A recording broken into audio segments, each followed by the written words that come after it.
Dengue চোখরাঙানি অব্যাহত উত্তর দিনাজপুর জেলার রায়গঞ্জ শহরে। সবচেয়ে ভয়াবহ পরিস্থিতি শহরের সুভাষগঞ্জ কতুগ্রাম এলাকায়। অস্থায়ী স্বাস্থ্যকেন্দ্র বসিয়েও রোখা যাচ্ছে না ডেঙ্গুর থাবা। বাধ্য হয়ে ওই এলাকাকে রেড জোন ঘোষণা করেছে প্রশাসন। যে পরিমাণ ডেঙ্গি রক্ত পরীক্ষার প্রয়োজন সে পরিমাণ রক্ত পরীক্ষা করা হচ্ছে না বলে অভিযোগ এলাকাবাসীদের। রাজ্য জুড়ে ক্রমশই চোখ রাঙাচ্ছে ডেঙ্গি। এখনো পর্যন্ত ডেঙ্গিতে প্রাণ গিয়েছে অনেকের, ঘটেছে নানা অঙ্গহানিও। জেলায় জেলায় বাড়ছে ডেঙ্গির প্রকোপ। এবার উত্তর দিনাজপুর জেলার রায়গঞ্জ ব্লকের একাংশে ডেঙ্গির অস্বাভাবিক বাড়বাড়ন্তের ছবি উঠে এলো। রায়গঞ্জ ব্লকের 10 নম্বর মারাইকুড়া গ্রাম পঞ্চায়েতের অন্তর্গত সুভাষগঞ্জের কোতগ্রাম এলাকার পরিস্থিতি সবচেয়ে ভয়াবহ। ডেঙ্গির প্রকোপের জেরে এলাকায় ছড়িয়েছে তীব্র আতঙ্ক। ইতিমধ্যে ওই এলাকাকে রেড জোন ঘোষণা করেছে প্রশাসন। স্বাস্থ্য বিভাগের রেকর্ড অনুযায়ী এই এলাকায় গত 7 দিনে 40 জনেরও বেশি মানুষ ডেঙ্গিতে আক্রান্ত হয়েছেন, যাকে ঘিরে এলাকার সাধারণ মানুষের মধ্যে দেখা দিয়েছে আতঙ্ক। এলাকায় অনেকের মধ্যেই জ্বরের প্রকোপ রয়েছে। জ্বরের স্থায়িত্ব বৃদ্ধি পেলেই সাধারণ মানুষ ছুটছেন রক্ত পরীক্ষার জন্য।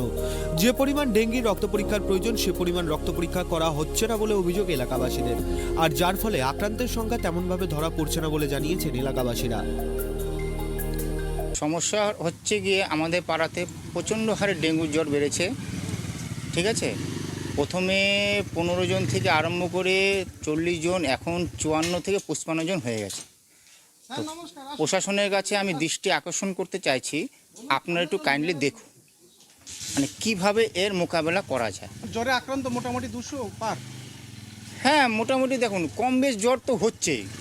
তার মধ্যে একটা পেশেন্ট হচ্ছে গিয়ে খুব সিরিয়াস অবস্থা। তাকে গত পরশু 9 বোতল রক্ত দেওয়া হয়েছে। সে আইসিইউতে ভর্তি এই ডেঙ্গু জ্বরের জন্য। তো এখন আমরা চাইছি প্রশাসনের কাছে আপনারা একটু দেখুন স্যার, যে কীভাবে এটার মোকাবেলা করা যায়। সামান্য ব্লিচিং পাউডার, চুন দিয়ে এই যে আমার যে পঞ্চায়েতের ভাইগুলো করছে সারাদিন খেটে, ওরা কতটা করবে? 7-8 দিন হয়ে গেল। হ্যাঁ। আবার রক্ত পরীক্ষা হয়েছে? হ্যাঁ, কি এসছে? পজিটিভ আছে। ডেঙ্গু। কি সমস্যা হচ্ছে এখন? বর্তমানে কালকে থেকে আমার আপাতত কোনো সমস্যা নেই। জ্বর ছিল কালকে রাতে। এখনো রেস্টে থাকতে বলছে? হ্যাঁ। মানে থাকতে হচ্ছে মশারির মধ্যে? সেপারেট থাকতে হচ্ছে? সেপারেট এমন কোনো কথা নেই যে সেপারেট থাকতে হবে, কিন্তু থাকা ভালো। আচ্ছা, ডেঙ্গু পজিটিভ এসছে? আমার মেয়ে আচ্ছা, ডেঙ্গু আক্রান্ত হয়েছে? আক্রান্ত হয়ে। আচ্ছা, ঠিকঠাক পরিষেবা পাওয়া যাচ্ছে? এলাকার কি খবর আছে? এইখানে যেমন ডাক্তার বসতেছে, এখানে ডাক্তার দেখছে তেমন, কিন্তু আমরা ওষুধপত্র কিছু পাচ্ছি না। এর মধ্যে শুধু প্যারাসিটামল আর 2-1 প্যাকেট ওআরএস, এছাড়া আর অন্য কোনো ওষুধ নেই এখানে। এই এলাকাতে প্রায় কতজন জ্বরে আক্রান্ত হয়েছে? এখানে তো 50 জন পার হয়ে গেছে মনে হয়। প্রায় মানে জ্বরে আক্রান্ত প্রায় 200? হ্যাঁ, জ্বরে আক্রান্ত প্রায় 200, তার মধ্যে প্রায় 50 তো আরও বেড়ে গেছে ওটা। হ্যাঁ, 60 হবে, প্রায় 60 জন।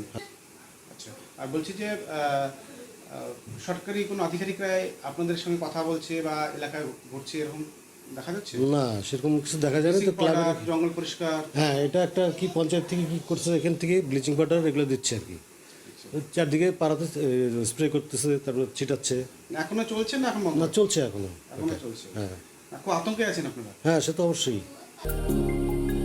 এদিকে এলাকায় ডেঙ্গি মাথাচাড়া দিতেই তড়িঘড়ি স্থানীয় একটি স্কুলে স্বাস্থ্য শিবির খোলা হয়েছে, যেখানে রক্ত পরীক্ষারও ব্যবস্থা রাখা হয়েছে। এই অঞ্চলের স্বাস্থ্য পরিদর্শক জানিয়েছেন, এখানে রক্ত পরীক্ষার পর নমুনা যাচ্ছে মেডিকেল কলেজে, সেখান থেকে রিপোর্ট আসছে। এখনো পর্যন্ত 40 পেরিয়ে গিয়েছে আক্রান্তের সংখ্যা। এই এলাকাটি অত্যন্ত ঘিঞ্জি এবং সবসময় জল জমে থাকে এবং জঙ্গলও রয়েছে এলাকায়, যা ডেঙ্গির অনুকূল পরিবেশ বলে ক্ষোভ প্রকাশ করেছেন স্থানীয় বাসিন্দারা। 20 দিন আগে ওই 1-2 ছিল, তারপর থেকে আস্তে আস্তে ক্রমশ বেড়ে যায়।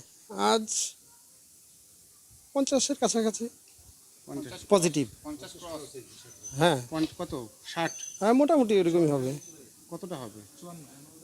54টা, 54-55, 54 কি 55 পজিটিভ? Positive dengue? হ্যাঁ, ডেঙ্গু। আচ্ছা, পরিষেবা ঠিকঠাক আছে? পরিষেবা বলতে এই মুহূর্তে পরিষেবা আমাদের যে ভিআরপিগুলো আছে তারাই যা দেওয়ার দিচ্ছে, আর আশাকর্মীরা তো প্রতিদিন কাজ করছে, ওরা বাড়ি বাড়ি গিয়ে ক্যাম্পিংও করছে, কিন্তু উপর থেকে যে পরিষেবা পাওয়ার কথা সেটা কিন্তু আসছে না। পরিষেবা আসছে না? হ্যাঁ, বিএমএইচ এসেছিলো, এসে দেখাশোনা করে ঘুরে চলে গেল। সিএমএইচ এসেছিলো, উনিও দেখাশোনা করে ঘুরে চলে গেছে, কিন্তু আখের কিছুই হচ্ছে না। মানে জ্বরটা কি আরো বাড়ছে? ঘরে ঘরে জ্বর বাড়ছে? হ্যাঁ, ঘরে ঘরে এখন বেড়ে যাচ্ছে। অন্যদিকে আগের থেকে ডেঙ্গি আক্রান্তের সংখ্যা বেড়েছে, তবে ভয়ের কিছু কারণ নেই বলে জানিয়েছেন অস্থায়ী স্বাস্থ্যকেন্দ্রের দায়িত্বে থাকা চিকিৎসক হাসিবুল ইয়াসিন। ডেঙ্গুর রোগ, ডেঙ্গু ফিভারটা প্রচুর ছড়িয়ে আছে এখানকার, এখন রেড জোনে আছে। হ্যাঁ, বিগত কয়েকদিন ধরে আমাদের এখানে কেস কালেক্টেড হয়েছে 38, আজকে আজ দুদিনে 3টা, টোটাল 41 কেস কালেক্টেড হয়েছে, মানে পজিটিভ ধরা পড়েছে। ওই জন্য এখনও আমরা ক্যাম্পটা করছি, আর এখন বিগত এখনও কিছুদিন চলবে।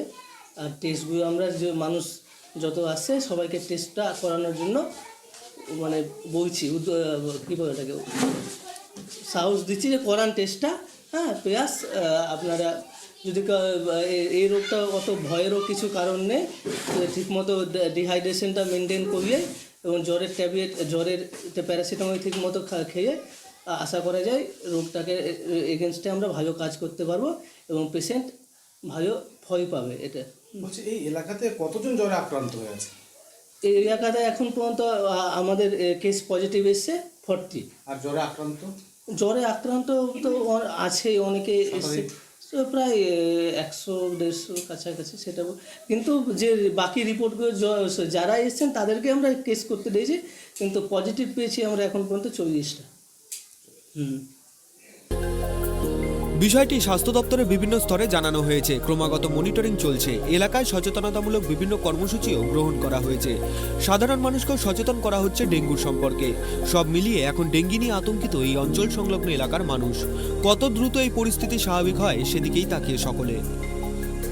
রায়গঞ্জ থেকে কুষাণ সরকারের রিপোর্ট, ট্রাইব টিভি।